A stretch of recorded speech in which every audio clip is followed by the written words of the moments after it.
Hello friends, आज की इस वीडियो में हम रीहीटिंग ऑफ स्टीम के बारे में पढ़ेंगे। ठीक है, वो कैसे काम करता है और उसमें कौन कौन से पार्ट्स होते हैं।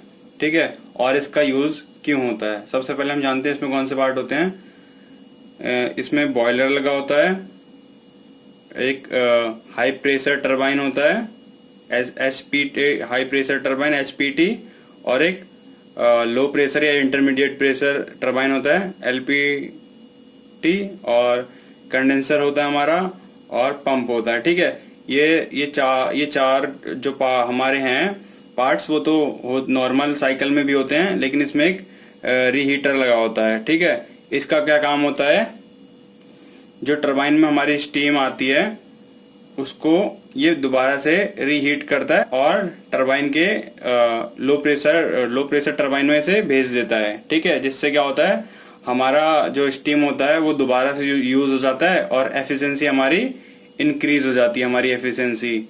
ठीक है, एफिशिएंसी इंक्रीज करने के लिए हम रीहीटर का यूज करते हैं। ठीक है, तो मैं इसकी नेमिंग कर देता हूँ। ये होता है प्रोसेस 1, ये होता है 2, ये होता है प्रोसेस 3, ये 4, ये 5, ये 6। ठीक है, तो ये इसके अकॉर्डिंग काम करता है। इसके बारे में अभी हम बाद में डिस्कस करेंगे। सबसे पहले क्या होता है, इसमें कैसे वर्क करता है ये बता देता हूँ, और उसका क्या यूज होता है ये। तो फ्रेंड्स, रीहीटिंग ऑफ स्टीम में हम क्या करते हैं, जो हमारा प्रेशर होता है उसको इंक्रीज करते हैं और टेम्परेचर इंक्रीज करते हैं। ठीक है, जिससे क्या होती है, हमारी ये एफिशिएंसी है जो वो अपने आप इंक्रीज हो जाती है, उसको इंक्रीज करने के लिए। ठीक है, लेकिन फ्रेंड्स, जब हम प्रेशर इंक्रीज करते हैं तो जो हमारा बॉयलर होता है, बॉयलर से जब हीट निकलती है और वो टरबाइन में आती है, तो टरबाइन में एक्सपेंड होने के बाद उसके लास्ट फेज पे आने के बाद वो वेट हो जाती है। ठीक है, तो जिसके कारण क्या होता है, हमारा जो टरबाइन के ब्लेड्स होता है वो इरोजन हो जाता है उसमें। ठीक है, और टरबाइन में लॉसेस भी होते हैं। तो जो हमारा वेट होता है इसके मॉइस्चर की वजह से हमें हमारी एफिशिएंसी भी कम हो जाती है। तो हम प्रेशर ज़्यादा बढ़ा नहीं सकते अगर हम सिंगल टरबाइन यूज़ करते। इसलिए इसमें 2 फेज का टरबाइन यूज़ करते हैं, हाई प्रेशर और लो प्रेशर। उसके बीच में हम रीहीटर लगा देते हैं, जो कि जब हमारी स्टीम वेट होती है उसको दोबारा से रीहीट करके उसको सुपर हीट बना देता है और लो प्रेशर टरबाइन में से सेंड कर देता है, और फिर वहां से ये कंडेंसर में चली जाती है। इससे क्या होता है, जो हमारी स्टीम होती है वो यूज हो जाती है। ठीक है, यहाँ से एफिशिएंसी बढ़ गई, प्लस जो हमारी बॉयलर से फ्लू गैसेस निकलती हैं उसका वो गैस यूज कर लेते हैं रीहीटर में, स्टीम को दोबारा से हीट करने के लिए। ठीक है, जो हमारा रीहीटर है उसका मेन काम क्या है, हमारी जो ड्राइनेस फ्रैक्शन इसको बढ़ाता है। ठीक है, मींस क्या करता है, मॉइस्चर जो होता है हमारा, मॉइस्चर उसको कम करना होता है इसका काम। ठीक है, इनडायरेक्टली, लेकिन हमारा मेन काम होता है इसमें ड्राइनेस फ्रैक्शन को बढ़ाना। ठीक है, और इसका ड्राइनेस फ्रैक्शन हमारे कहाँ तक हो सकता है, इसका ड्राइनेस फ्रैक्शन हमारा होता है 0.88 तक। ठीक है, मीन्स क्या है, इससे अगर कम ड्राइनेस फ्रैक्शन हुआ तो हमारी जो स्टीम होगी वो वेस्ट हो जाएगी। क्योंकि वो टरबाइन के ब्लेड्स को नुकसान पहुंचाना शुरू कर देगी। ठीक है, इसलिए हम रीहीटर का यूज करते हैं और जो हमारा ड्राइनेस फ्रैक्शन है उसको इतना मेंटेन करके रखते हैं। इसका मतलब यह है, हमारी 12% यहाँ पे मॉइस्चर चल जाता है किसी भी साइकिल में।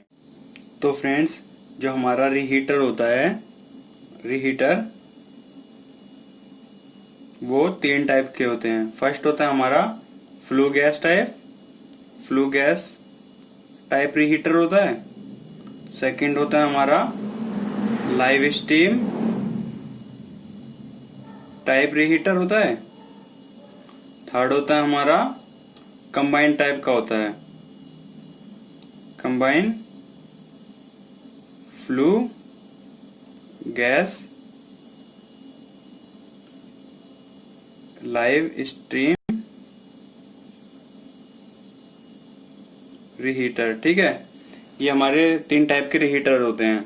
ठीक है, अब जो ये हमारी रीहीटर की ये साइकिल है 1 2 3 4 5 6, इसको मैं टीएस डायग्राम पे और एचएस डायग्राम पे बताता हूँ आपको ये कैसे वर्क करता है। ठीक है, मैं यहाँ पे टीएस और एचएस डायग्राम ड्रॉ कर देता हूँ।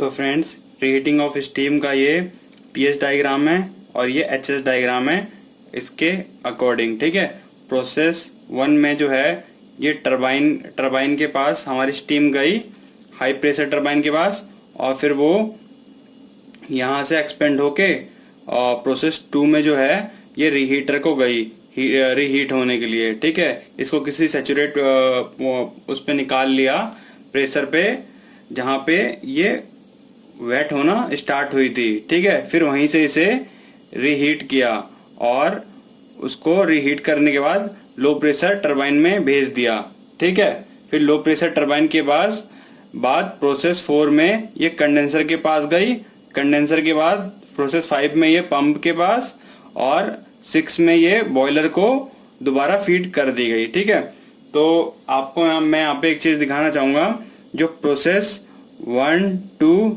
3 है। ठीक है, अगर ये नॉर्मल साइकिल होती, प्रोसेस 1 2 से यहाँ पे आ जाता डायरेक्ट 4 डैश तक, तो इसका जो इसमें वर्क डन है ये कम होता एज कंपेयर टू 1 2 3, ठीक है, और 4 तक टरबाइन का।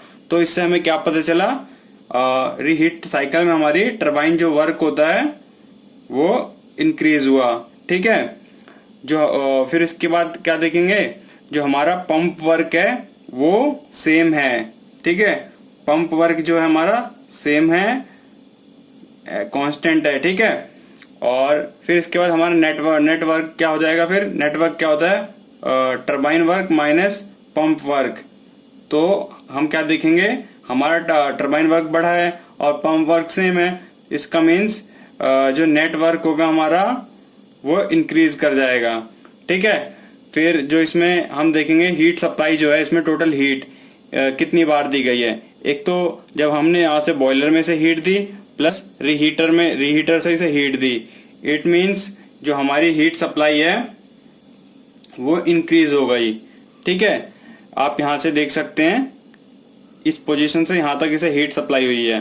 ठीक है, अगर नॉर्मल पोजीशन होता तो यहाँ से लेके यहाँ तक होती, इट मीन्स हमारी हीट सप्लाई भी इसे इंक्रीज की गई है। और हीट रिजेक्शन हमारा ग्राफ में सेम है, लेकिन जो हमारा हीट रिजेक्शन है वो एक्चुअल में ज्यादा होता है इसमें। ठीक है, और जो हमारा ड्राइनेस फ्रैक्शन है वो पहले अगर नॉर्मल साइकिल होती, आप एचएस डायग्राम से देख सकते हैं 1 2 x4 पे आके गिरता हमारा ड्राइनेस फ्रैक्शन। मींस ये जो हमारा x4 डैश है ये हमारा 88% है। ठीक है, अगर बिना रीहीटर के इतने हाई प्रेशर पे अगर हम इसे यूज करते तो ड्राइनेस फ्रैक्शन हमारा 0.88 से कम होता। ठीक है, उससे क्या होता, हमारे टरबाइन्स के ब्लेड खराब हो जाते, इरोजन होता उसमें और हमें लॉस होता और हमारी एफिशिएंसी कम हो जाती, इसलिए रीहीटर का यूज किया।